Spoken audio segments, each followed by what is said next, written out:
Hoje tem algumas pessoas aqui diferentes, que não vieram nas primeiras leituras. Mas hoje nós vamos entrar na parte mais densa, né? Eu espero que vocês, até o final da leitura, vocês aguentem. Porque esse livro aqui é um livro revolucionário. Ele só não vai revolucionar agora por causa do acesso. Do acesso não, porque é um livro que só é vendido praticamente internamente, aqui dentro. Se esse livro caísse numa editora e publicasse, lançasse no mundo... Não. Não, é assim, é venda interna, está vendendo aqui. A gente coloca nas livrarias, sabe o que eles fazem? Já fizemos a experiência. Eles pegam e colocam embaixo de todos os livros, você não encontra. Eles não têm interesse por um livro de um autor que não existe.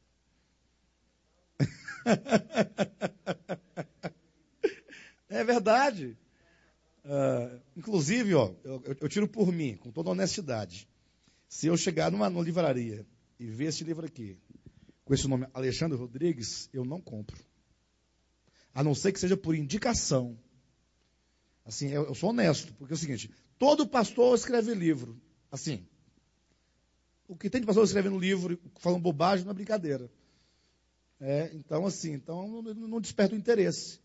Foi o que eu falei para o irmão, para o Jânio. Eu falei, eu tenho os meus escritores que eu leio. Então, aí eu vou direto aonde eu quero, porque eu sei o que eu vou encontrar.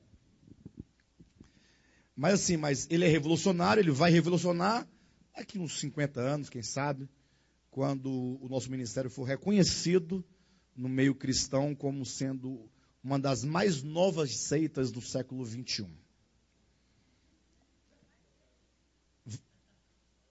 Nós ainda vamos ter? Não, nós não temos esse tipo, porque a gente não existe ainda. Esse ministério aqui, e nada para o mundo cristão, evangélico, é nada. Não afeta. Não afeta em nada. Afeta assim, sai o irmão de uma igreja e fala para o pastor, cria aquela confusãozinha lá na igreja, lá, porque saiu. Mas assim, para existirem, haver teólogos que pegam o livro e vai fazer uma crítica textual para poder desaboná-lo, aí cai no mundo.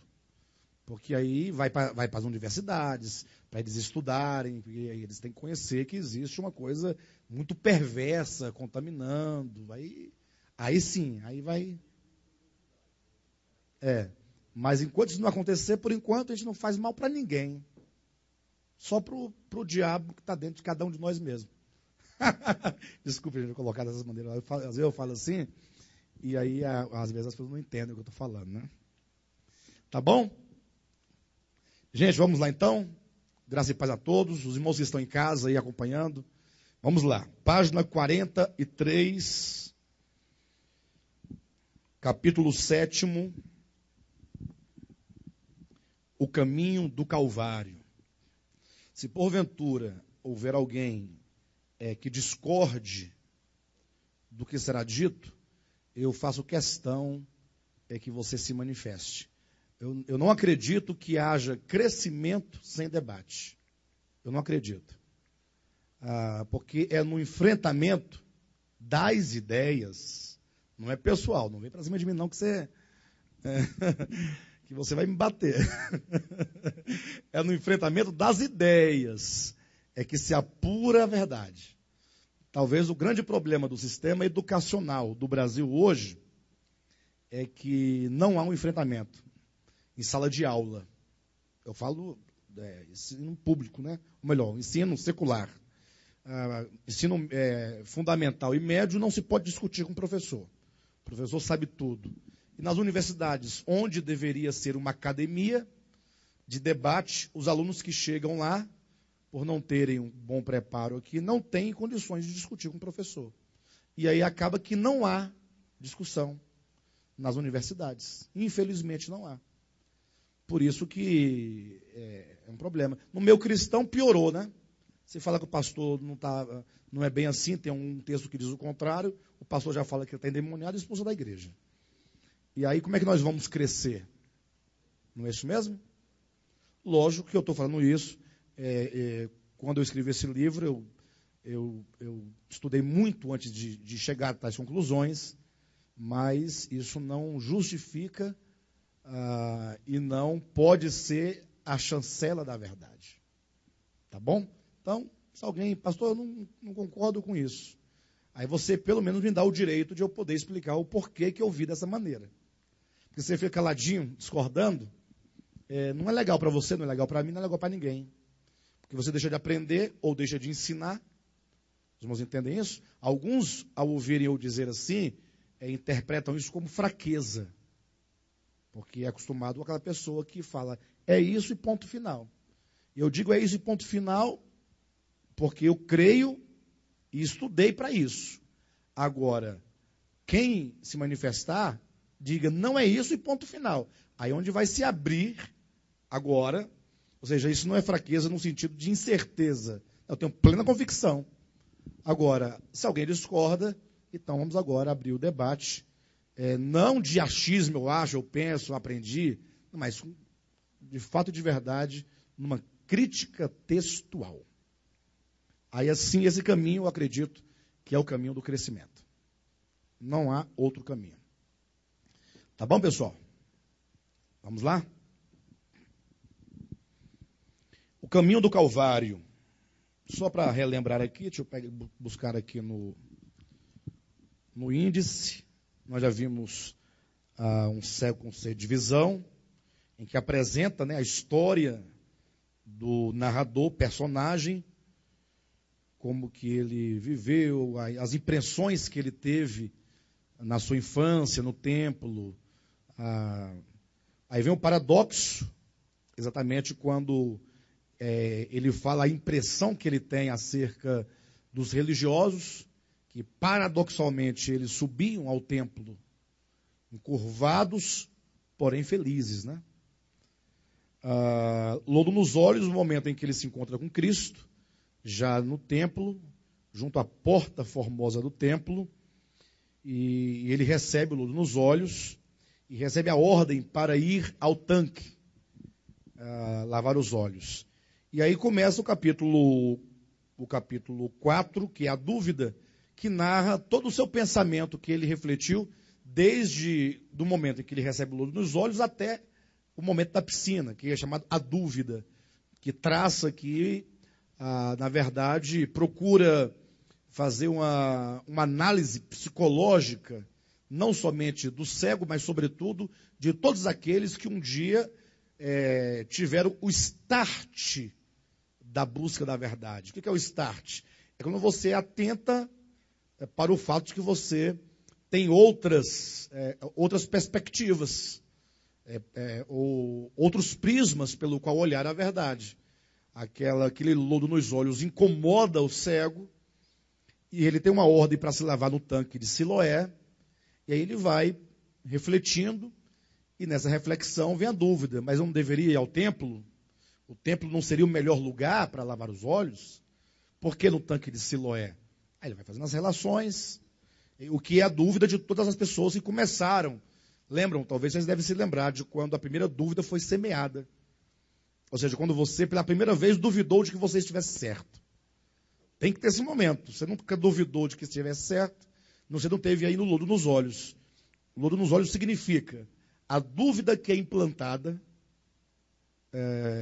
em alguém a partir do momento em que ela começa a pensar, será que esse meu conceito acerca de Deus, acerca do mal, acerca do homem, da criação, da Bíblia, das religiões, das nações, será que está correto este meu conceito?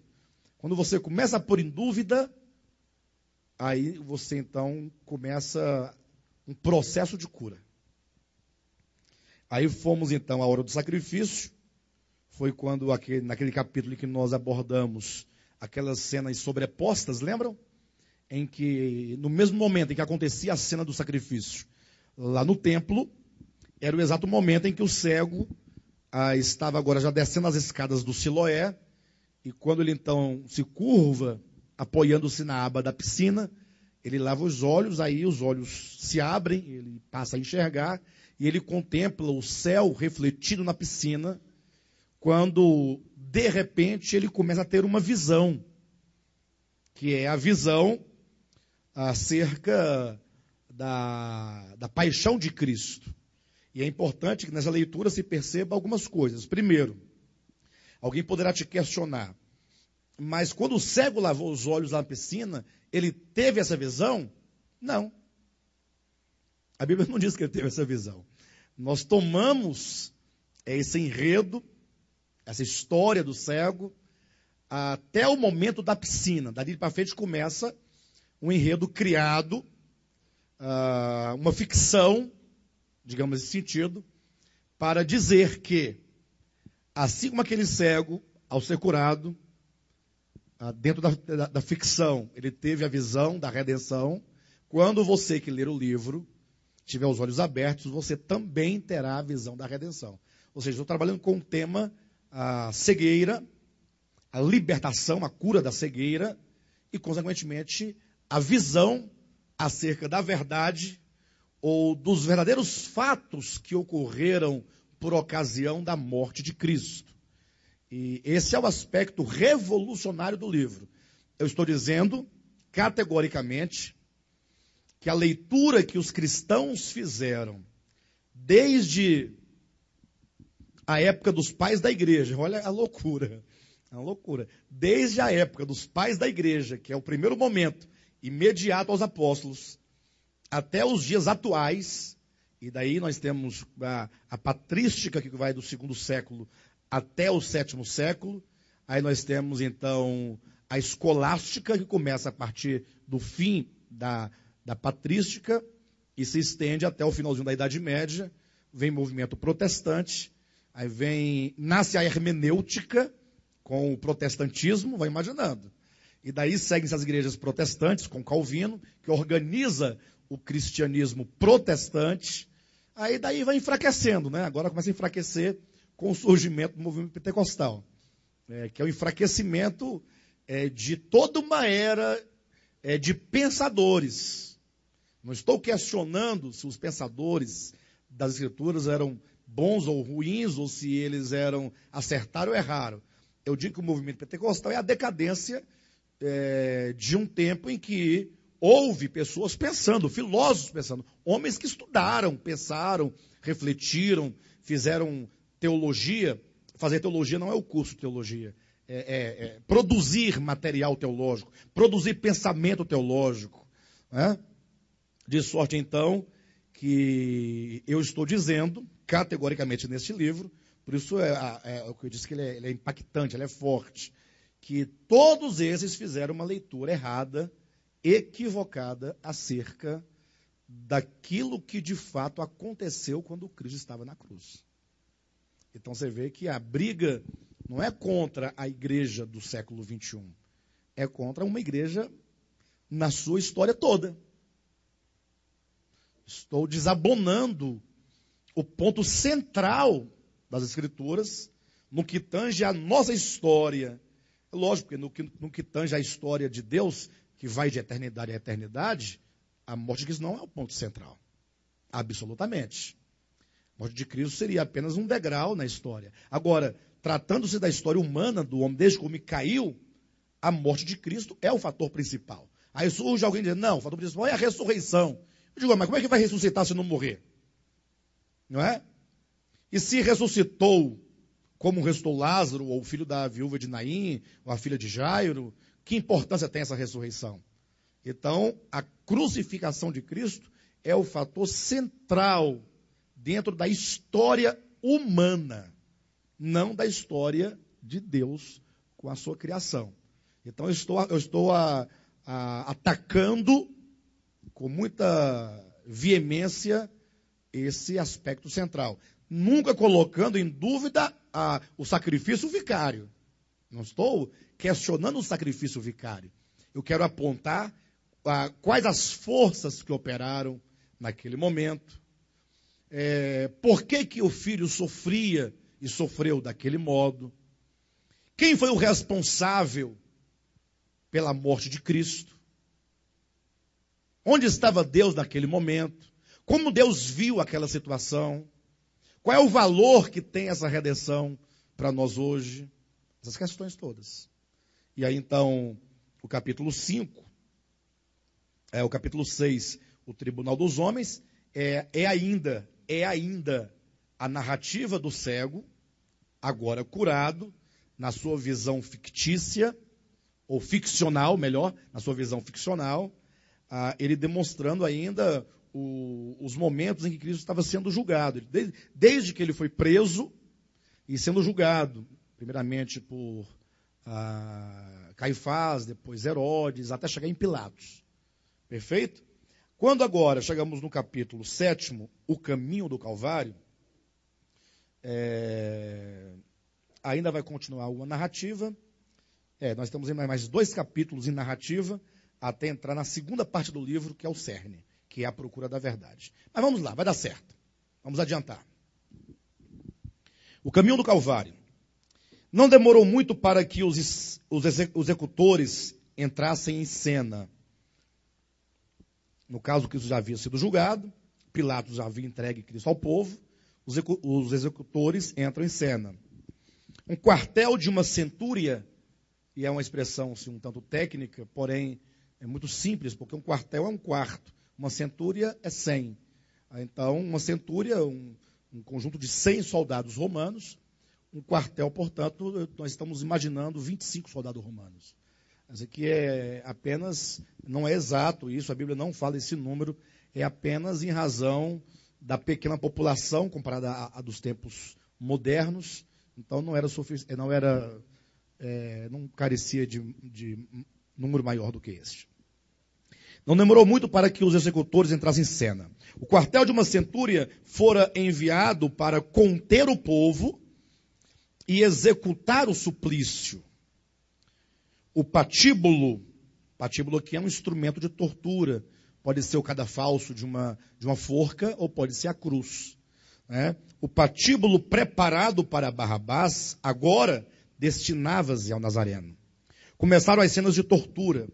O látego do verdugo, com esferas de chumbo e pontas de ossos nas extremidades, dilacerava o cerro do Messias, dilacerava as costas do Messias, na medida em que uma quarentena de açoites era-lhe desferida no dorso. E quando já não lhe restavam forças, apontaram-lhe o caminho para fora da cidade, onde devia morrer. E tendo recebido sobre seus ombros a barra transversal da cruz, começou a travessia rumo ao Calvário. E aqui há um ponto de bastante consenso, de que Cristo haveria levado a parte maior da cruz, o travessão maior, e não a cruz, como nesse formato, que haveria de se formar ao chegar somente no Calvário. Cristo morreu numa cruz, tendo ele levado a barra vertical da cruz.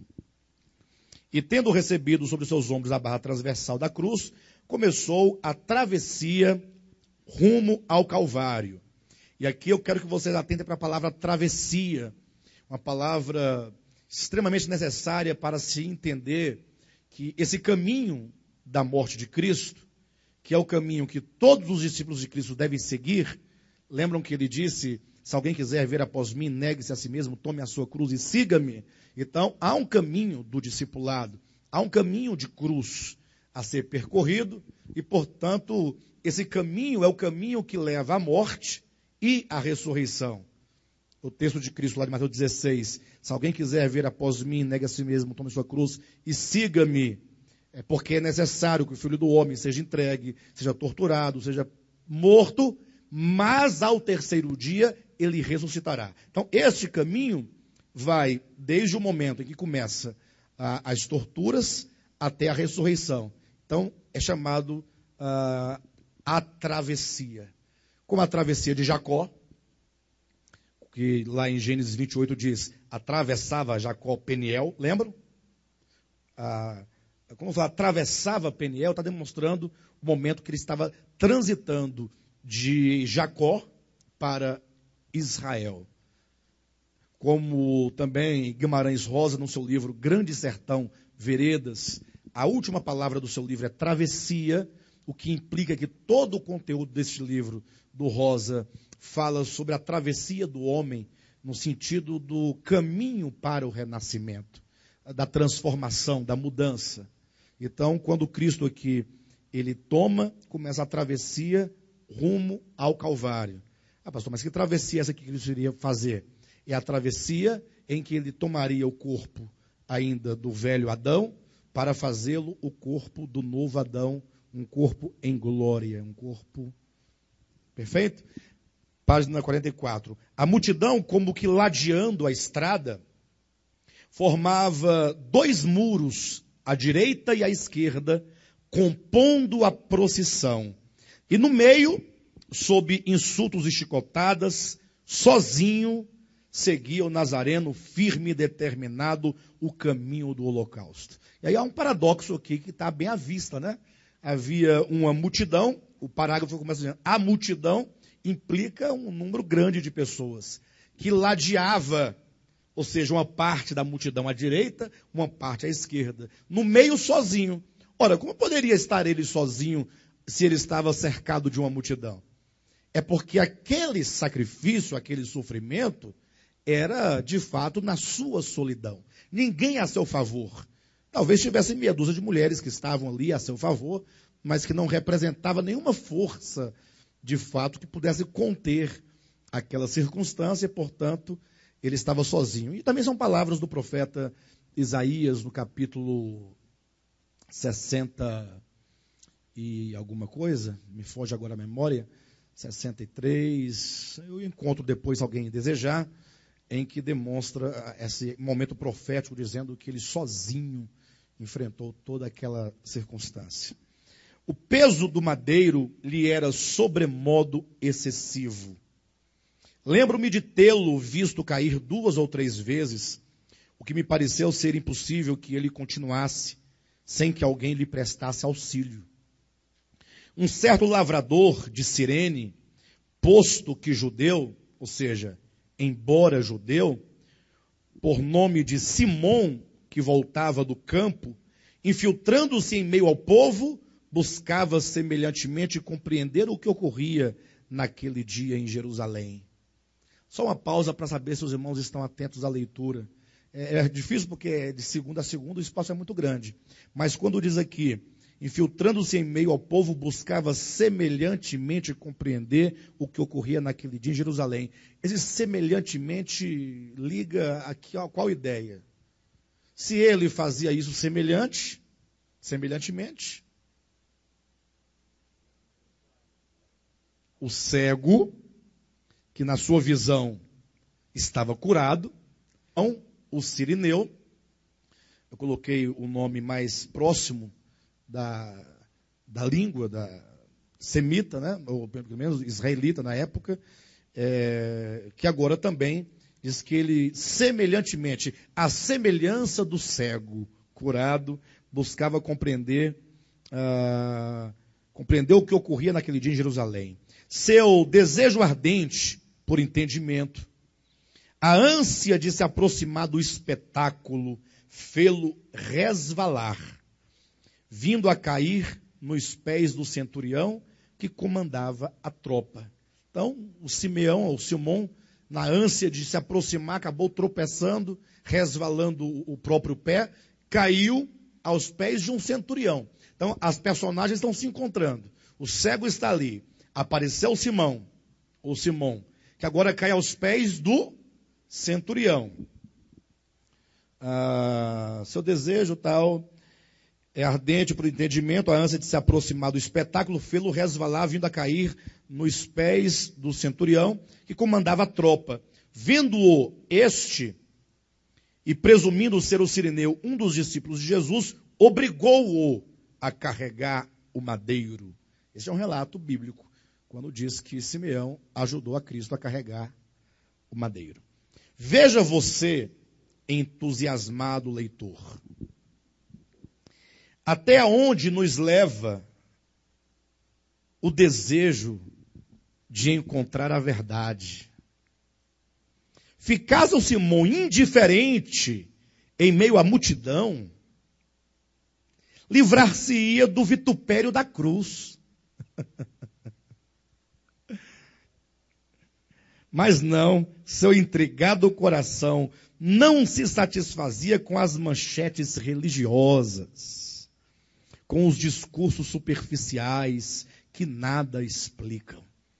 Eu falo aqui das manchetes religiosas porque certamente ele ouvia a multidão falando o que estava acontecendo, né?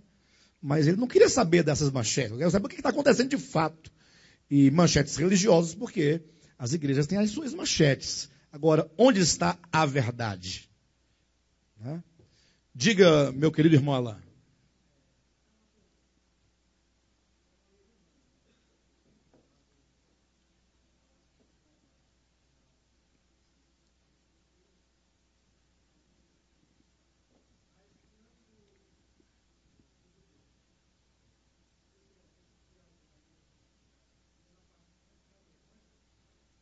Ora, mas, sem dúvida, sem dúvida.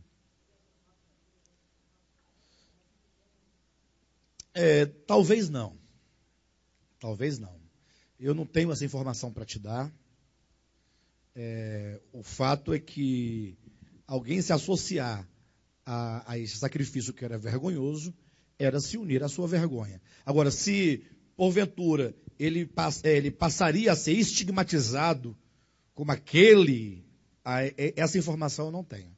Ou seja, isso seria um dado histórico que eu não possuo. Tá bom?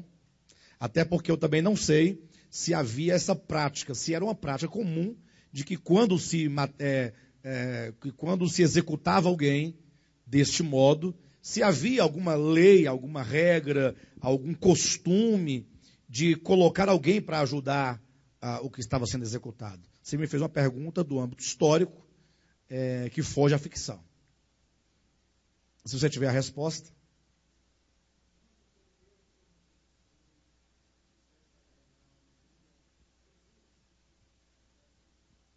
Mas no caso aí,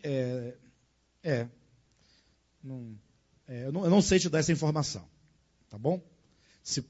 Ele perguntou se porventura o Simão, pelo fato de ter ajudado a carregar a cruz, se ele seria estigmatizado pela sociedade de então, pelo povo de então, como sendo aquele que ajudou a carregar, ou seja, aquele ato se tornaria uma vergonha chancelada no rosto dele. Foi sua pergunta, não foi? Então, esse aspecto histórico, depois a gente pode até pesquisar. Tá bom? Vamos lá.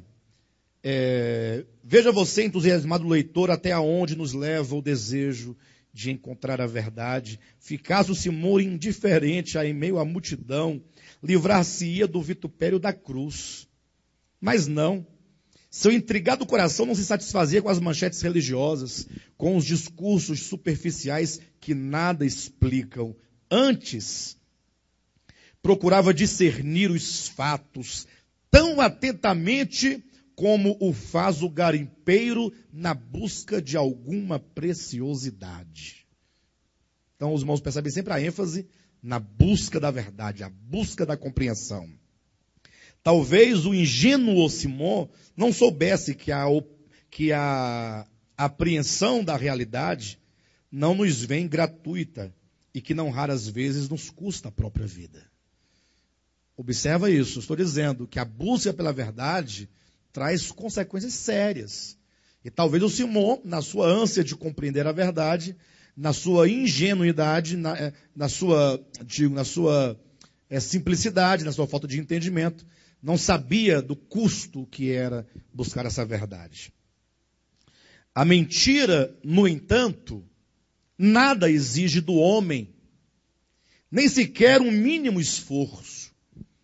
Basta seguir e repetir os velhos discursos. Basta contentar-se com as aparências. Basta nunca questionar. Basta sempre aplaudir as respostas tautológicas.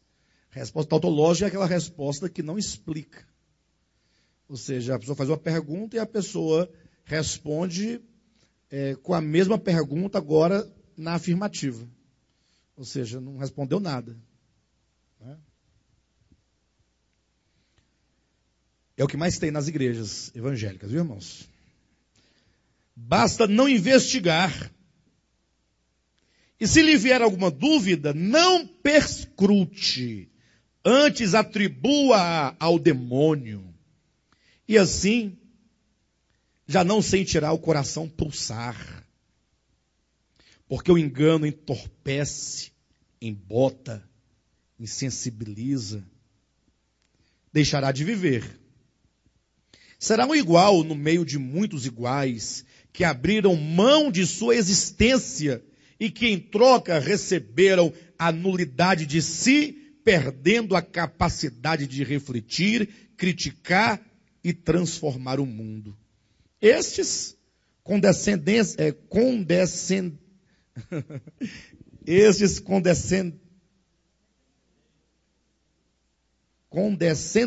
isso mesmo. Eu não sei se minhas vistas estão embaralhando, se eu achei que a palavra estivesse escrita errada, ou se é porque eu sou trava-língua mesmo. Estes condescendem-se à escravidão de suas próprias consciências cauterizadas, recebendo o estigma dos que se acovardam quando a realidade se lhes aparece como possibilidade. Por isso, nem todos se arriscam à investigação. A maioria ainda escolhe os lugares comuns para serem o seu porto seguro, onde ancoram suas vidas, fossilizando-as como pedras inúteis à marcha dos séculos pela busca da verdade. Compreenderam? Não, que é crítica. Para ser ironia, eu deveria estar falando positivamente acerca desses.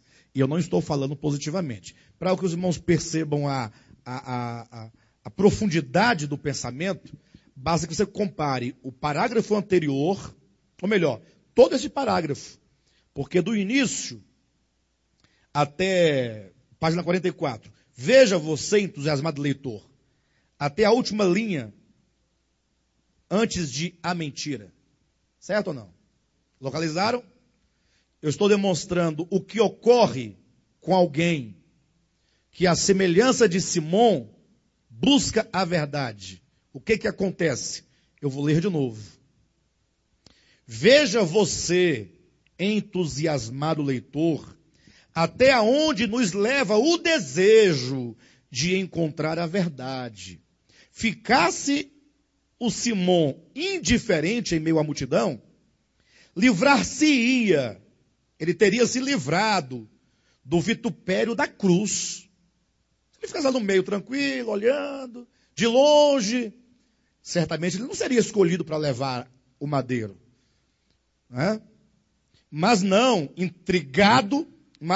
seu intrigado coração não se satisfazia com as manchetes religiosas, com os discursos superficiais que nada explicam. Antes procuravam discernir os fatos tão atentamente como o faz o garimpeiro na busca de alguma preciosidade. Foi esse ímpeto de buscar, de entender, de se aproximar, de estar o mais próximo possível do Cristo, foi que ele acabou sendo pego ali para carregar a cruz. Aí diz, talvez o ingênuo Simão não soubesse que a apreensão da realidade, a aquisição da realidade, não nos vem gratuita e que não raras vezes nos custa a própria vida. Ou seja, se você quiser apreender a verdade, pegar a verdade, entender a verdade, tomar posse da verdade, saiba, ela não nos vem gratuita. Não. Você vai sofrer de todo modo. O primeiro sofrimento é consigo mesmo. Enfim, de todo modo, muitos, por causa da busca da verdade, acabaram pagando o preço da busca com a própria vida. Não foi o caso de Simão. Mas eu coloquei, não raras vezes, nos custa a própria vida. Agora veja o contrário. Agora, em seguida, vamos falar a mentira.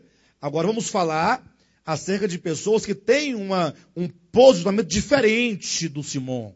Daqueles que não querem saber a verdade, ou que dizendo com os lábios que querem, não tem o interesse, não demonstra o interesse, não faz nada para saber, não se arrisca, não penetra no meio da multidão, não se aproxima do crucificado.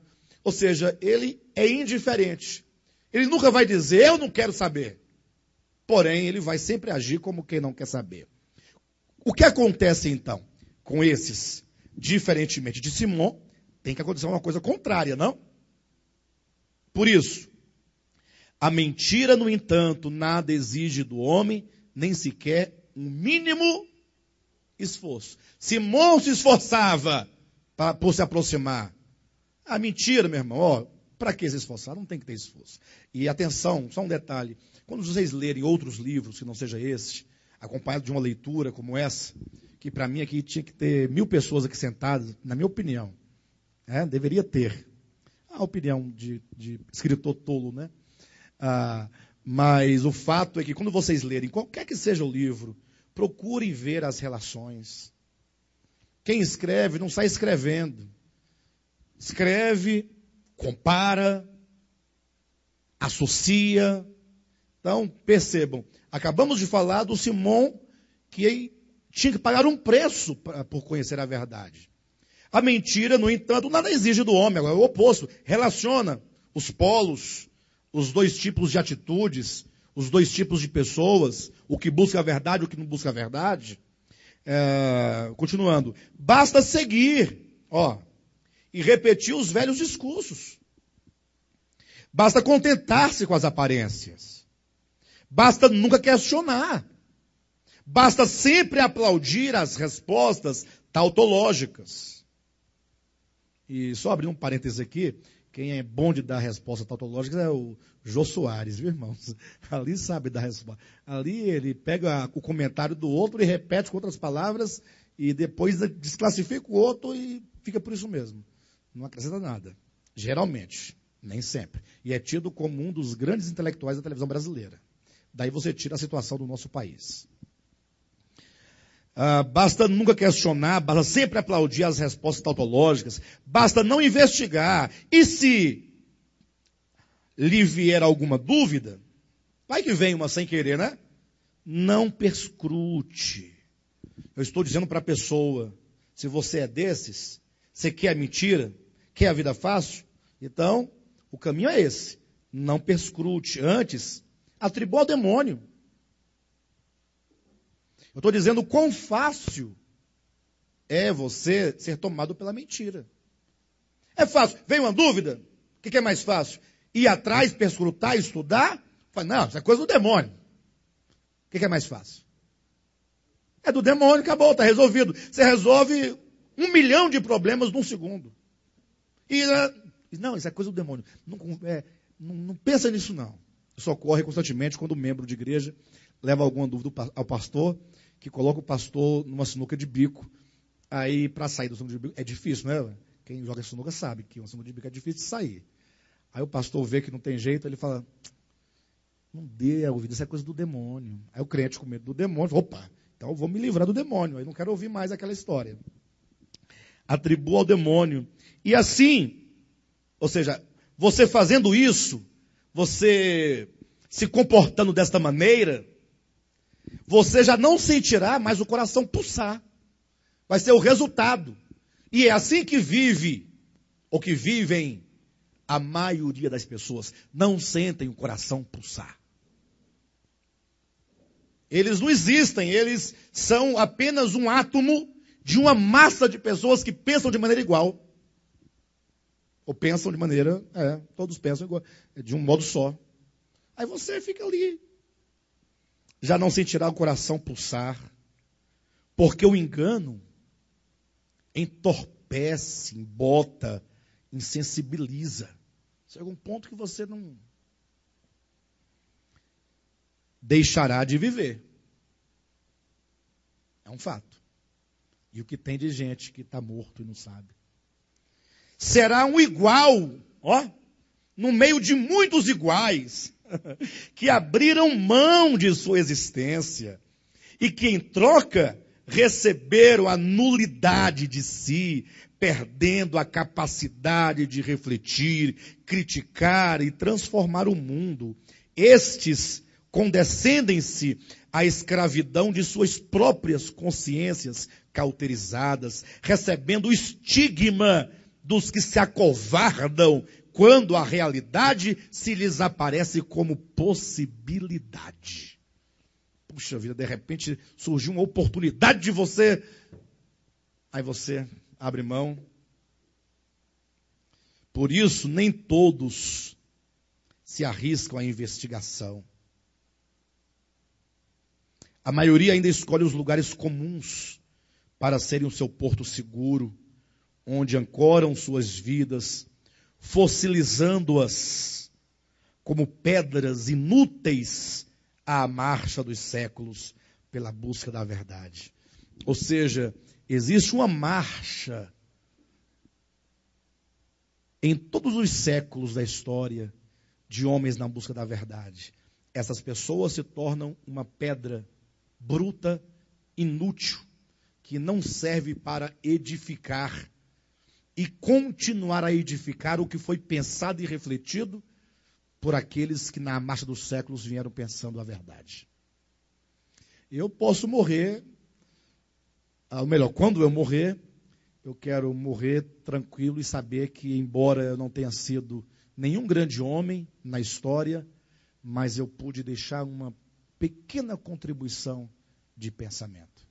Se todo mundo pensar assim, eu posso não ser um grande homem, um grande líder, eu posso não ser um grande filósofo, um grande escritor, mas se eu puder levar alguém a refletir, se eu puder refletir algo e levar outro a refletir, eu vou estar contribuindo nessa marcha dos séculos na busca da verdade. Né? Simão, tomando sobre os ombros o patíbulo, uniu-se a Cristo em seus sofrimentos. Ainda não podia compreender ao certo a verdade que envolvia todo aquele evento. Mas mesmo assim, sentia uma dor contente que enchia o seu peito com tal sensação como se porventura compreendesse todo o mistério da crucificação. Ou seja, ele ainda não compreendia, mas algo intuitivamente lhe dizia que aquilo era algo muito bom que ele estava fazendo. De sorte, então, que embora ele não pudesse compreender, ele sentia uma dor contente que enchia seu peito com tal sensação, como se porventura, compreendesse todo o mistério da crucificação. Talvez isso explique porque muitos, à semelhança do camponês solidário, não compreendendo a realidade da redenção de Cristo, são despertados no seu espírito a servir-lhe. Aqui agora é uma boa explicação. Muitos cristãos, não compreendendo, na verdade, a própria redenção, intuitivamente eles são levados a seguir a Cristo.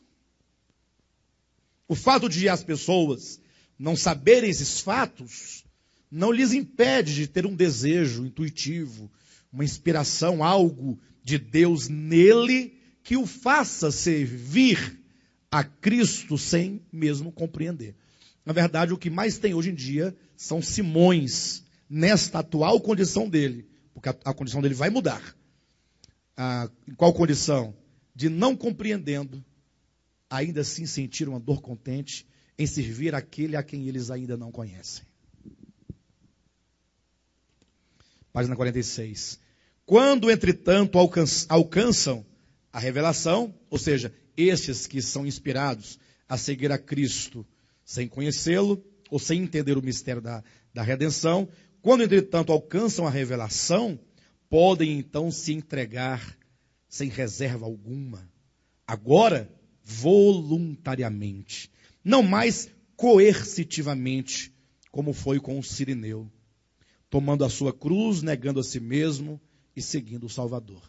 Ou seja, o Cirineu, a princípio, ele é obrigado a carregar a cruz. Não é? É um momento que você, às vezes, vai seguir a Cristo por vários motivos. Ainda que sinta uma dor contente, mas às vezes existe lá uma espada do pastor, né, de um evangelho mentiroso, acusador, que te impõe medo, E aí você serve a Cristo com a dor contente. Algo diz que é muito bom servir a Cristo, porém a espada está ali. Se você deixar de servir, você pode morrer. Quando, entretanto, as pessoas alcançam a revelação, agora podem então se entregar sem reserva alguma, agora voluntariamente, não mais coercitivamente como com o Cireneu. Agora, esses tomam a sua cruz, negam a si mesmo e seguem o Salvador. Atenção, o caminho do Calvário é o caminho da verdade. E o caminho da verdade é o caminho do discipulado. Não existe discipulado sem a verdade. E não existe a verdade sem Calvário.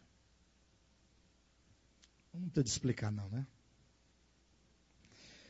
Natural de Cirene, Simão voltara para Jerusalém anos depois que os judeus foram expatriados para as regiões da próspera cidade de Líbia Cirenaica durante o reinado de Ptolomeu I. Atenção, a leitura, o enredo não é um enredo linear. Eu acabei de narrar ele carregando o madeiro, esse parágrafo volta para explicar lá atrás, antes de ele carregar o madeiro. Tem que estar atento a isso. Ó. Natural de Cirene, Simão voltara para Jerusalém. Ou seja, é nesse seu regresso a Jerusalém, foi que ele foi pego. Ou seja, imagina só uma pessoa que estava expatriado há muitos anos. Agora ele voltando para a sua pátria, chega num momento de um grande tumulto. Então, ele já chega num problema. Aí ele vai tentar entender aquele processo. Então, quando ele é pego, ele está voltando de onde ele estava, da Líbia Cirenaica. Enfim, sua esperança messiânica, pois, fervilhava pela vinda do libertador prometido. Ou seja, ele tinha essa esperança. Ou seja, ele era um judeu expatriado. Então, ele almejava por aquele tempo em que o esperado, esse é maiúsculo mesmo, porque é o esperado, haveria de libertar os hebreus das mãos de seus opressores. Naquele mesmo dia, voltando do campo, refletia sobre as muitas profecias acerca do Salvador, e foi no exato momento em que rememorava as palavras de Isaías 53, que se deparou com o séquito que ultrajava o rei dos judeus. Identificá-lo, quem é esse? Identificar o rei dos judeus. Não lhe foi difícil, uma vez que o condenado à morte levava pendurado ao pescoço uma lápide inscrita em grego, hebraico e aramaico: Jesus Nazareno, rei dos judeus. Então, quando ele viu um homem carregando um madeiro, o que era comum, porque era uma pena de morte daquela época, porém trazia pendurada a lápide que seria posteriormente colocada no alto da cruz. Obrigado a carregar o lenho, o Cireneu caminhava agora lado a lado com a esperança. E enquanto a cega multidão não tinha olhos para o Messias, Simão buscava o olhar do desprezado, como quem procurava escutar pelos olhos as palavras de sua alma. Isso porque enquanto ele levava a cruz de Cristo, Cristo também caminhava ao seu lado. Então, Cristo em silêncio, o Simão em silêncio, ele olhava nos olhos de Cristo, do desprezado, como quem procurava ouvir pelos olhos as palavras da alma de Cristo. Chegando ao Calvário, Simão entregou a Jesus o madeiro, pois este devia subir até o pináculo do monte carregando a nossa sentença. Ponto. Página 49. O Calvário. Capítulo 8. Os irmãos estão entendendo bem, né? Depois de unirem os braços transversais à estaca vertical, formando assim o cruzeiro, cravaram-lhe as mãos e os pés. 4 soldados, cada um em uma extremidade da cruz, levantaram-na, fincando-a no pico do monte. Sobre o Gólgota, ergueu-se o Filho do Homem à vista de todos os povos. Isso aqui nos lembra João capítulo 8, né? Quando eu for levantado, atrairei alguns para mim. Ah? Como é que é? Não entendi. Não é alguns, não? Atrairei os ocidentais para mim. Gente do céu. Quando eu for levantar, atrairei todos a mim. Não lembra esse momento quando diz, sobre o Gólgota ergueu-se, ó, o Filho do Homem à vista de todos os povos. Seria este, porventura, o exato lugar onde, segundo a tradição, teria Adão sido sepultado? Vocês não sabiam que há uma tradição? Que diz, uma tradição na história da igreja, ou dos judeus mesmo, sobretudo dos judeus, que o Gólgota era um monte, e você a uma certa distância, olhando, ele dava a impressão de uma caveira. Um monte tinha. Você olhando, você via uma caveira. O formato não era uma caveira, mas dava a imagem, você tinha essa percepção. E a tradição judaica, portanto, dizia que fora ali naquele monte que Adão foi sepultado. Uma tradição. Ah, pastor, mas é verdade ou é mentira? Não, é uma tradição, eu não sei. Agora, muito apropriada para o que eu quero dizer no meu livro. Tomei a tradição para dar um significado fantástico. Vejamos. Seria este, porventura, o exato lugar onde, segundo a tradição, teria Adão sido sepultado? Provavelmente. Vocês não sabem que a palavra provavelmente, só um detalhezinho que é muito importante isso, é uma palavra que quer dizer duas coisas diferentes. Pode significar em si mesma aquilo que pode ser provado, provavelmente aquilo que pode ser provado. Provavelmente, prova. Então eu estou dizendo, é provado. Pode ser provado isso. Ou, na maioria das vezes, vem a significar exatamente o contrário. Aquilo que não é tão provável assim. Ou seja, eu diria assim, Jailson, você virá à reunião domingo? Provavelmente. Ou seja, talvez. Não tenho tanta certeza. Não quer dizer que há uma prova de que você virá. Portanto, aqui tem uma dúvida. Então, quando eu perguntei, seria este o exato lugar onde, segundo a tradição, teria Adão sido sepultado? Provavelmente. Eu não estou dizendo que há uma prova. Eu estou dizendo que pode ter sido sim, ou não. Nos planos de Deus, até mesmo a arquitetura natural visa revelar seus mistérios. Ou os irmãos acham que quando Cristo fazia aquelas parábolas da pérola, do tesouro escondido, ou mesmo do trigo, do joio, da rede, da pesca, lembra aquelas parábolas que ele usava da figueira amaldiçoada? Parece estranho Jesus amaldiçoar uma figueira, não parece? Jesus amaldiçoando. Não tem nada de amaldiçoar lá. Os irmãos vendo vai observar que é totalmente diferente. Mas tudo isso é o próprio Cristo tomando as coisas que Deus fez, ou melhor, as coisas que Ele fez. Porque até nisso, quando Deus, na sua sabedoria, projetou e emanou uma árvore, uma pedra, um monte caveira, tudo isso vem a significar os mistérios divinos. Ou seja, Deus não faz nada sem que haja uma razão de ser. É isso que eu estou dizendo. Provavelmente, nos planos de Deus, até mesmo a arquitetura natural visa revelar seus mistérios. No lugar em que jazia o primeiro homem, levando em conta que cada um estivesse ali sepultado, devia também morrer o autor da vida. estrategicamente situado o monte que à distância lembrava uma caveira, encontrava-se numa encruzilhada que servia de entrada e saída de Jerusalém para os 4 cantos do mundo civilizado.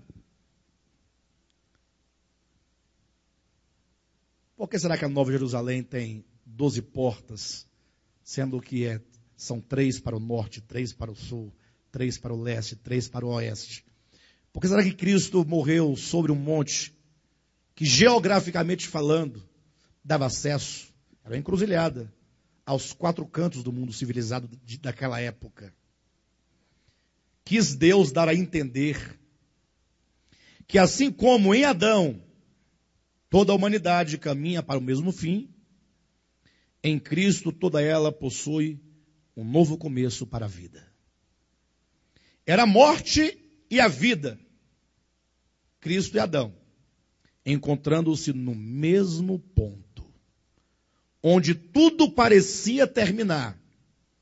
Eis a vida que foi subindo como renovo perante ele, e quando já não se tinha esperança, porque a terra era seca, foi ele elevando-se como raiz em meio à aridez do deserto. Volta à página 49. Início do 2º parágrafo. Sobre o Gólgota, ergueu-se o Filho do Homem à vista de todos os povos. Volta à página 50. Finalzinho desse parágrafo último aí. E quando já não se tinha esperança, porque a terra era seca, foi ele elevando-se, elevando-se, como raiz em meio à aridez do deserto.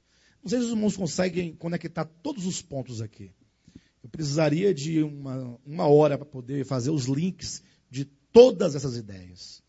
Haja vista que nós acabamos aqui o parágrafo com o texto de Isaías, que fala que Cristo foi subindo como raiz perante ele, como raiz de uma terra seca.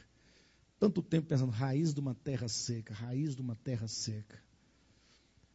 E agora, juntando todos esses aspectos aqui, demonstra como que no único lugar deveria encontrar-se a morte, representado pela morte de Adão, sepultado ali, e a vida, porque Cristo era a vida. Só que quando ele é erguido, ele é como a raiz da vida, que no meio de uma aridez, você fala assim, aqui só há morte, aqui não tem esperança.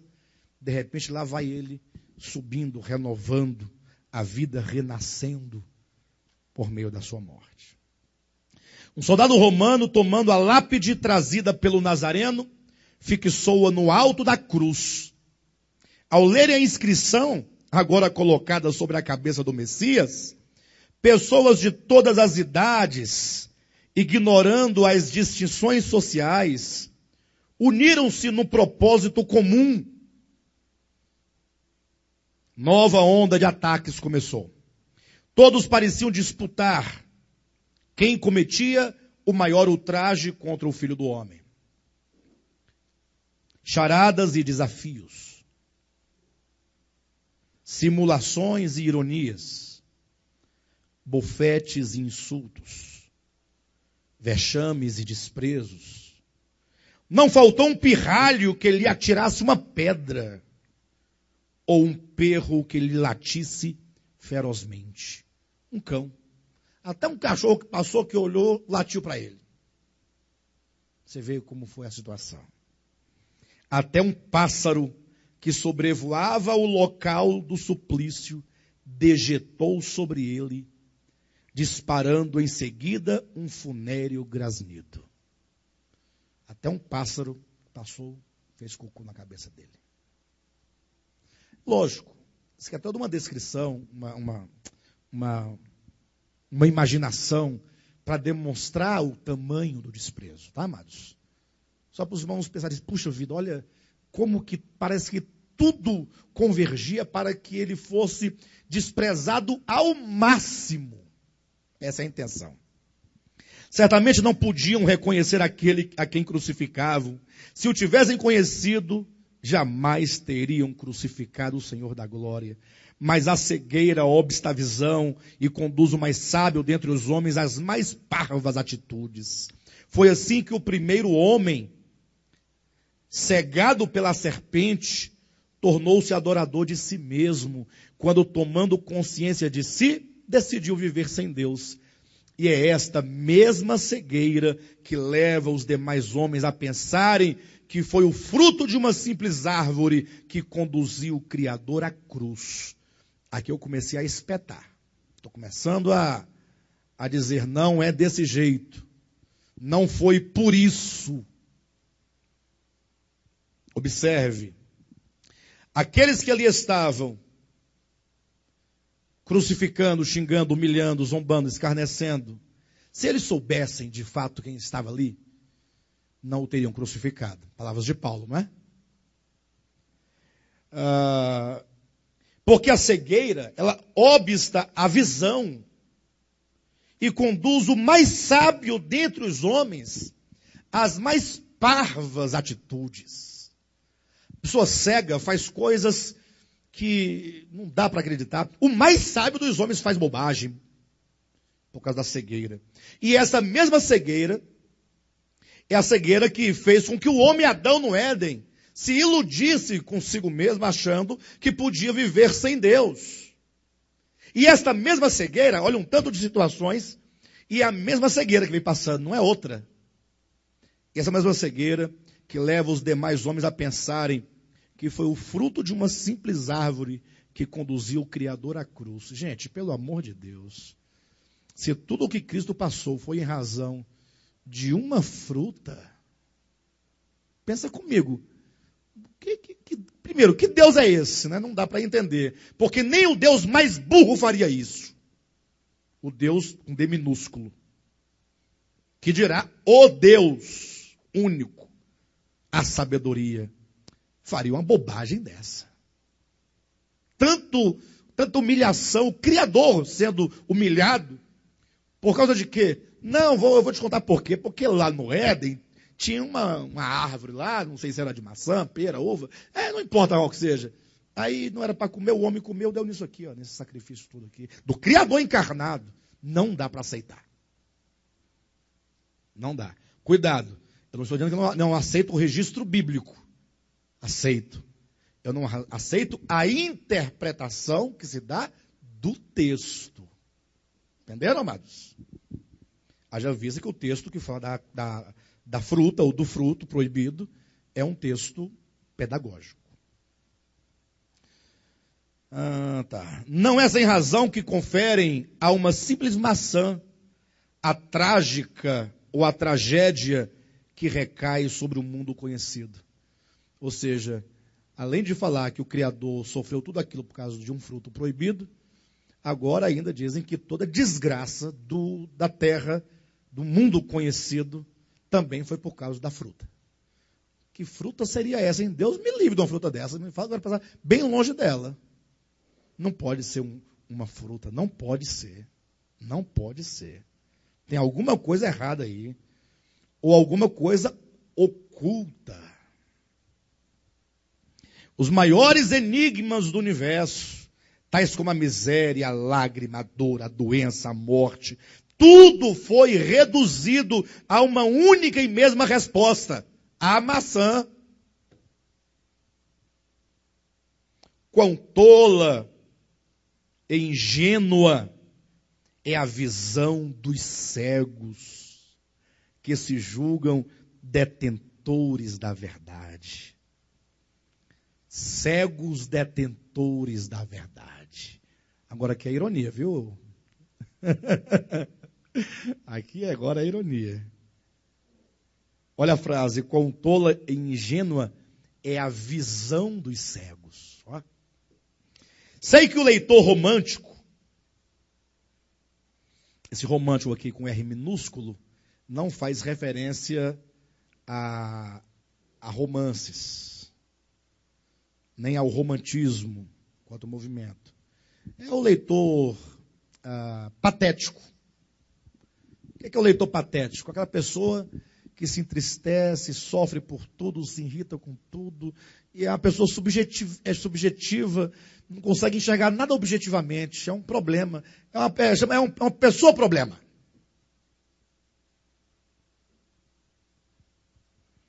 Sei que o leitor romântico, impaciente com a rapidez com que descrevo os fatos da redenção, falta entrar dentro dessas páginas, a fim de obrigar-me ao descritivismo, sob pena de não mais ler minhas reminiscências. Esse certamente deseja ouvir minúcias e detalhes desnecessários, que antes despertam a atenção pela apelação, não pela verdade. Isso que é uma crítica que eu faço a muitos estudiosos, teólogos inclusive, que querem até definir quantos espinhos tinha na coroa de Cristo. Querem definir coisas que não dá nada. Eles falam, descrevem, faz um rol de coisas, dizendo como era a cultura da época, como é que os soldados se vestiam. Aí vai falar do soldado, escreve 3, 4 páginas só para descrever a indumentária do soldado. Um parágrafo de 10 linhas para dizer como era o capacete do soldado. Ou seja, então eu passo de largo a essas coisas, não estou importando com isso. O leitor romântico, ele fala, não, esse cara não sabe escrever, não. Ele não sabe descrever os fatos. Eu quero ver os detalhes da cena. E eu digo que eu não faço isso, porque essas coisas são detalhes desnecessários que antes despertam a atenção pela apelação, não pela verdade. Outros poderiam gastar, quem sabe, um capítulo inteiro, um parágrafo inteiro, 5 páginas, só para descrever como que a gota caiu de sangue. Vai descrevendo o movimento. Entra para a física para dizer que a distância da gota, porque se ele estava no alto monte e a cruz talvez medisse tantos metros, então lá do alto até o chão daria exatamente tantos metros, então demorou tanto tempo para cair. Esquecem isso. Vamos para frente. Quanto a mim, entretanto, que outrora fui cego e pródigo, não desperdiço hoje tempo nem palavras. Os termos e expressões usados nessa narrativa são coligidos, formando uma antologia, a qual eu entrego ao leitor paciente e desesperado pela palavra da verdade. Antologia, que significa um feixe, geralmente usado primariamente para se referir a um feixe de flores. E aí na literatura se usa para dizer a antologia de Antônio Bandeira, por exemplo, ou seja, um feixe de poemas de Antônio Bandeira. Então aqui eu estou dizendo que os termos e expressões usados nessa narrativa foram coligidos, colhidos, formando um feixe, uma antologia, a qual eu entrego ao leitor paciente e desesperado pela palavra da verdade. As palavras não servem senão para significar. Meros vocábulos ornamentais apenas iludem o leitor, dando-lhe a sensação de satisfação intelectual, quando na verdade causa efeito contrário, esvazia-o ainda mais, roubando-lhe o pouco que havia. Aliás, não tenho aqui o papel de incrementar o que já fora descrito no Evangelho, tampouco o desejo de acrescentar-lhe algo. Não quero aqui repetir o dito, busco simplesmente o significado das coisas. Bem, toda essa argumentação aqui minha, no caso do cego, que eu aqui coloquei, é para dizer que eu não estou querendo narrar um outro Evangelho de Cristo, e nem quero fazer uma releitura no sentido de incrementar palavras mais bonitas e disputar quem escreve um Evangelho mais bonito, mas essa narrativa visa trazer o significado. Mateus, Marcos, Lucas e João descreveram. Perfeito? Nós agora queremos saber o que isso significa à luz de toda a Bíblia, as Escrituras. Então, continuando, não quero aqui repetir o dito, busco simplesmente o significado das coisas, não o significado simplório e superficial a nós legado pela religião. Estou em busca do sentido daquilo que se constitui o cerne das coisas visíveis, Procura o sentido cósmico do homem cuja história dividiu a história. Olha, procura o sentido cósmico do homem cuja vida dividiu a história.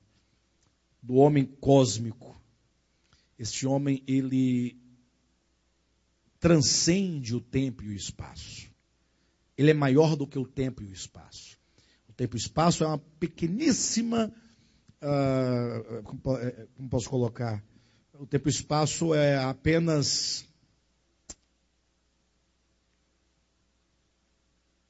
O que eu falo agora? Não me vem a expressão. Em relação ao cosmo, o tempo e o espaço se torna insignificante. Chega uma hora que, quando se vence a barreira do tempo e do espaço, aí você entra num aspecto cósmico, eterno. O Cristo de Deus é eterno. E eu busco esse sentido. Não posso contentar-me com um Jesus meramente histórico, produto da história, menor que a história. Desejo compreender a história do Logos, que entrou na história humana, dando-lhe absoluto sentido. Perfeito? Nós queremos não a história, o Logos da história. Nós queremos a história do Logos, que entrou na história dos homens, para trazer um sentido. Eis aqui um princípio de interpretação que eu aprendi naquele dia em que meus olhos se abriram. Qual é esse princípio? A história dos homens deve ser compreendida à luz da história de Deus, e não o contrário. Há, pois, nesse sentido, duas histórias. O simples fato de ignorar a história cósmica e olhar tão somente para a efêmera história dos homens conduz à ignorância. A história humana não revela as causas ocultas e determinantes dos fenômenos manifestados no tempo. Isso só é possível quando se olha para além das consequências fugazes e se busca suas causas eternas acima do sol. Bem, aqui já ficou a chave hermenêutica do livro. Essa é a chave. Se você quiser entender a morte de Cristo olhando para o evento histórico, pronto. Ou você estará fadado ao fracasso. É preciso buscar em lugares distantes o sentido. A história humana não revela as causas ocultas e determinantes. Os irmãos acham coisa pequena o Logos fazer-se carne? Isso é pequeno? Talvez uma das declarações mais absurdas da Bíblia seja exatamente João capítulo 1, versículo 1. Absurdo não quer dizer que não é verdade. Quero dizer a afirmação, o Logos, a íntima essência de todas as coisas, versículo 14, se fez carne. É uma coisa muito grande. Então, não é possível que a história explique isso. A história dos homens. Não tem jeito. É preciso buscar, então, como diz, a história humana não revela as coisas ocultas e determinantes. Então, tudo que determinou a encarnação do Verbo, e não somente a encarnação, mas a encarnação por meio de uma mulher. Houve uma concepção, houve 9 meses de gestação, nasceu um menino, cordão umbilical, cortou o cordão umbilical, ele mamou, ele teve infância, juventude, para morrer na cruz. Então, existem causas que aqui na história não tem como explicar esse fato. Isso só é possível quando se olha para além das consequências fugazes e se busca suas causas eternas acima do sol. Acabamos a primeira parte, entramos para a segunda parte, a procura da verdade. Bora para frente? Ou para aqui? 9h20. 20 para as 10. Bora avançar? Capítulo 9, outro elo. Palavra estranha, né? Essa palavra ela ainda não existe no nosso dicionário, tá, amados? Truelo. Essa palavra seria a ideia de duelo. Só que duelo é uma palavra formada por duas palavras do latim, que quer dizer duo, que é dois. E bellum, que de onde vem bélico, guerra. Dois em guerra. Um duelo são duas pessoas lutando. Duelo. Então, como se falaria o combate de três? Não pode ser duelo, porque duelo é de dois. Alguns falam assim, não, então poderia ser bielo. Ou melhor, trielo, né? Trielo. Seria de três. E não pode ser, porque para ser tri, o duelo deveria ser bielo. Bi-tri. Entenderam a ideia? Como nós não temos aqui um algarismo ordinal, e sim mesmo no sentido de número, que é duo, de dois, e não bi, de ordem, né? Então, se nós temos duelo, só pode ser truelo. Mas true é do inglês. Então, é um neologismo inglês acomodado para o português.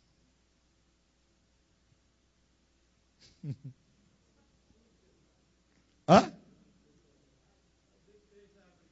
Não entendi. Não. Se quiserem, me mandem um zap, quem quiser, e eu posso trazer todas as fontes. No caso é tree. Isso. Não é de verdade.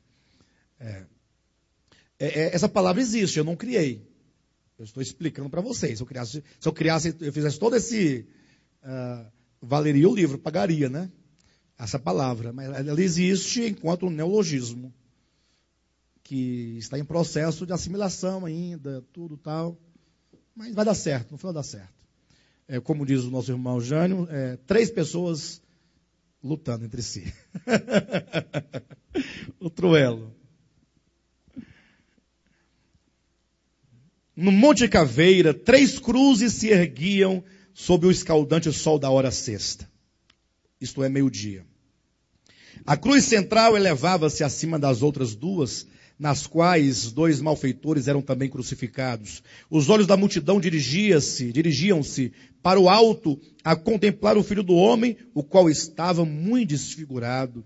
O seu aspecto era como o de um verme vermelho, banhado em sangue. Palavras do salmista, tá, amados? Suas pálpebras cerradas, ou seja, fechadas, né? Pregavam-se mutuamente. O sangue corria, né? Aí caía aqui nos cílios, aí ia grudando. Não gruda? Suas pálpebras, tal. E seus lábios semiabertos deixavam transparecer sua língua sequiosa. O seu corpo retorcido e nu, como que reduzido de tamanho, curvava-se na direção frontal. Seus braços, esguios e cansados, como que buscando abraçar a multidão, representavam pictoricamente o que a sua boca declarava sussurrando: Pai, perdoa-lhes, porque não sabem o que fazem. Este era o quadro que se pintava, emoldurado pelo azul do céu, que aos poucos foi toldando-se até ser coberto completamente por densas trevas.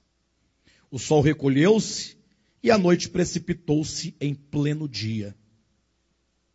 Houve silêncio no céu e a terra emudeceu-se. Apenas um halo parecia banhar o emanado, imaculado rosto inocente do Nazareno, que com ares de amor e bondade a ninguém imputava o mal recebido. Aqui não tem muito o que explicar, né, amados? 3 olhares dentre toda a multidão observavam com particular atenção aquela cena. 3 homens, 3 origens, 3 discursos, unidos numa única sorte. Um peculiar interesse ligava aquelas 3 almas, as quais, por providencial coincidência, encontravam-se lado a lado. Druso Cesarino, o centurião romano. Simão, o sirineu. E Ioannes, o discípulo do amor. Lógico que esse nome Drusus aqui, Cesarino, é um nome que eu busquei, fiz uma pesquisa, primeiramente de um nome romano, cujo significado significa um vitorioso em batalhas. Então, ele era um chefe de uma centúria, um grande comandante. Então, eu escolhi um nome que se referisse ou que pudesse identificar quem ele era, a natureza do seu ofício. E Simão é o Simão da Bíblia, e Ioannes é um nome grego para João. Ok? Esses 3 estavam, como diz aqui, por providencial coincidência. Isso porque tudo aqui na terra é coincidência. Porém, acima das coincidências, há uma providência. Para o homem, coincidência. Para Deus, providência. Portanto, o paradoxo é perfeito nessa perspectiva. Enquanto cada um na multidão acompanhava, a seu modo, o ato da crucificação, esses 3 homens tinham os seus olhos fixos na cruz, porém perdidos nas vagas do pensamento, como que buscando o significado daquele momento. Novamente aí, ó. Buscando o significado daquele momento. Não se limitavam ao fato em si, mas procuravam discernir a razão de tal evento e suas consequências.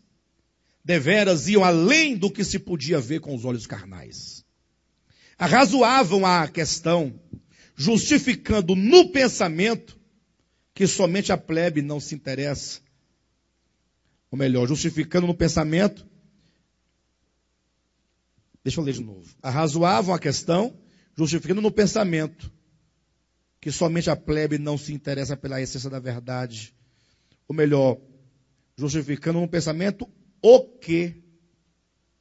Não é isso, meu professor? Né?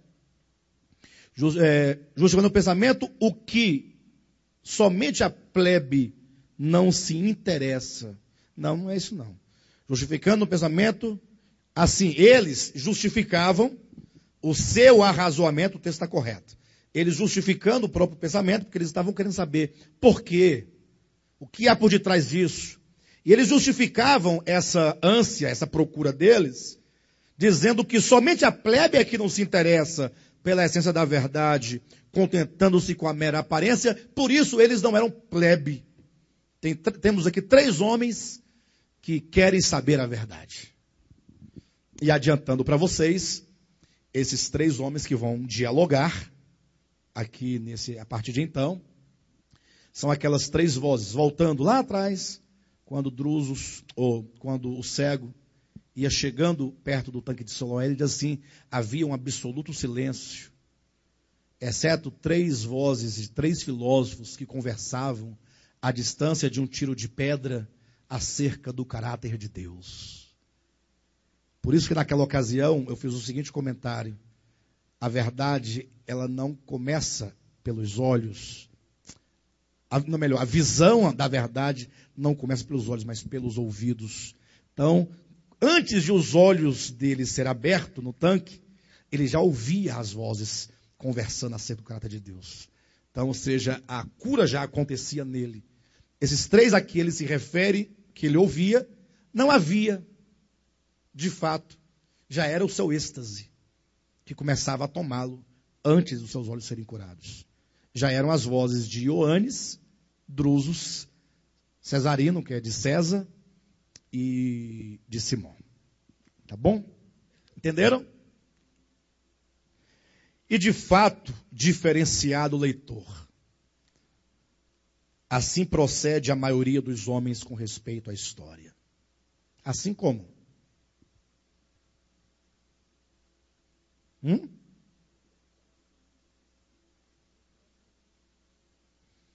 A plebe não se interessa pela essência da verdade, contentando-se com a mera aparência. E de fato, diferenciado o leitor. Assim procede, ou seja, contentando-se com a mera aparência. Assim procede a maioria dos homens com respeito à história. Atentando somente para os efeitos, deixam de perceber os nexos que os ligam e ignoram assim o que por detrás dá-lhe sentido. Vamos entender isso aqui? A plebe só olha os efeitos. Eles não buscam a causa. O mais importante é a causa.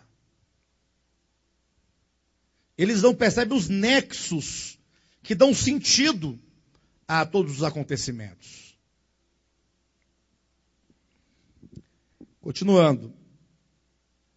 É mister, pois, que adentremos a matéria aqui no sentido mesmo de matéria, o que é físico, tá?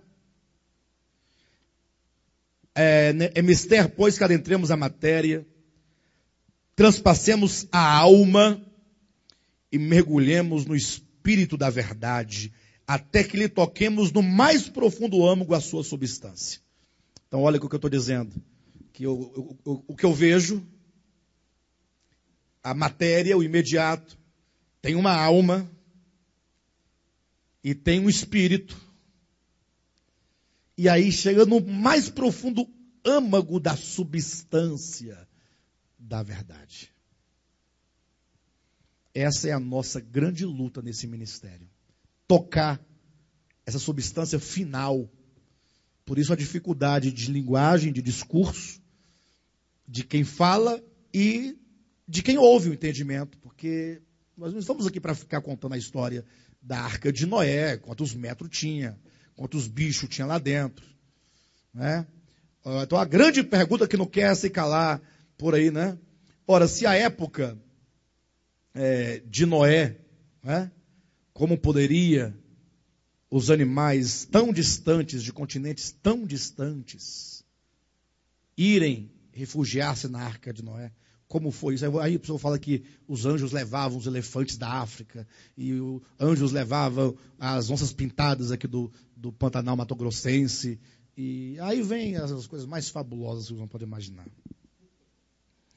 Chamo-te diferenciado, que eu falei, e de fato diferenciado o leitor, eu estou dizendo que o leitor aqui é diferenciado, chamo-te diferenciado, porque tendo chegado até este ponto da leitura, provaste o interesse pelas coisas transcendentes, o que jamais poderia fazer o leitor superficial, que não suporta a densidade de um texto pensante e reflexivo.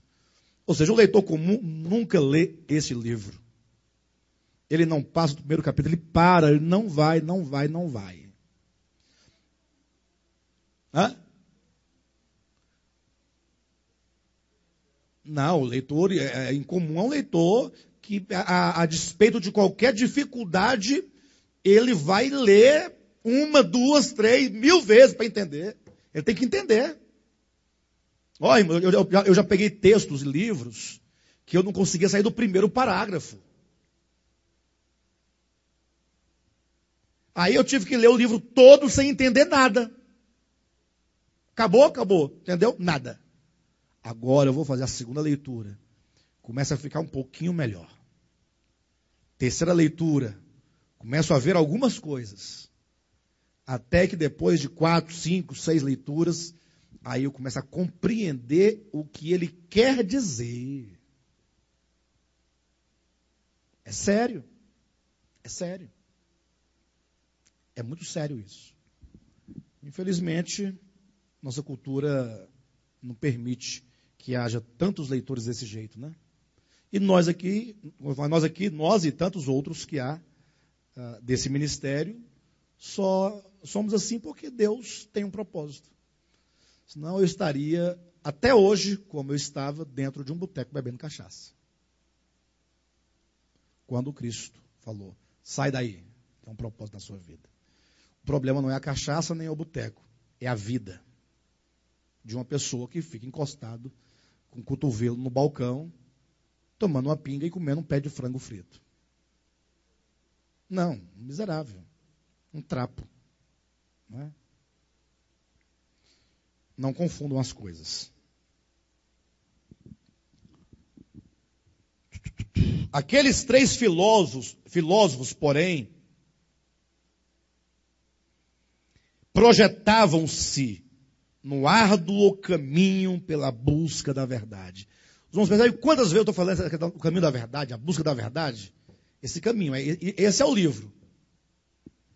Árduo caminho pela busca da verdade. E de tal modo eram eles diferenciados do vulgo. O vulgo é o povo comum. Que o interesse comum logo o expôs em diálogo. E diálogo tão passional que já nem reparavam na multidão nem no tumulto. Atenção, porque estou dizendo que os três, Ioannes, Drusos e o Simão, eles, não fazendo parte do vulgo, tinha um interesse comum aos três. Não é que era o interesse era comum. Não. O interesse era comum aos três. Os três tinham o mesmo interesse e, portanto, o interesse era comum aos três, mas o interesse não era comum, porque o vulgo não tem tal interesse. Perfeito ou não? Era comum aos três. Comum aqui não significa que o interesse é pequeno, é banal. Quer dizer que os três participavam do mesmo interesse. E diz que eles, de repente, e de tal modo, eram eles diferenciados do vulgo, que o interesse comum logo o expôs em diálogo. E diálogo tão passional. Passional vem de paixão, que vem de patos, que vem de doença, que vem de fogo, uma coisa que destrói a pessoa por dentro. Ou seja, o interesse deles os consumia. E eles, por isso, debateram com todo esse ardor do coração, defendendo com todo o ardor que eles tinham seus pensamentos. De modo que eles já nem reparavam mais na multidão, nem no tumulto. A chocante cena do Calvário levou-os a conversar acerca do caráter de Deus. E aqui emendou as partes, conversando acerca do caráter de Deus. Os três filósofos lá de trás conversavam acerca do caráter de Deus. Ponto. Bem, 10 horas em ponto. Por mim eu paro aqui, porque é um bom lugar de parar. Porque vai começar agora o debate. Entrar no debate agora, só se os irmãos tivessem à disposição de ficar até mais tarde. Creio que não, em razão do cansaço do dia, do trabalho, de tudo. Tá bom assim então, né? Podemos parar por aqui? Ok? Foi satisfatório? Valeu a pena ter vindo mesmo cansado? Ok. Marquem para mim aí, por gentileza, vocês, página 57, segundo parágrafo de baixo para cima. Tudo começou quando Drusos, porque na próxima vez que nós viermos, vamos retomar daqui. Tá bom? Obrigado, amados. Deus abençoe a todos. Tenham uma boa noite.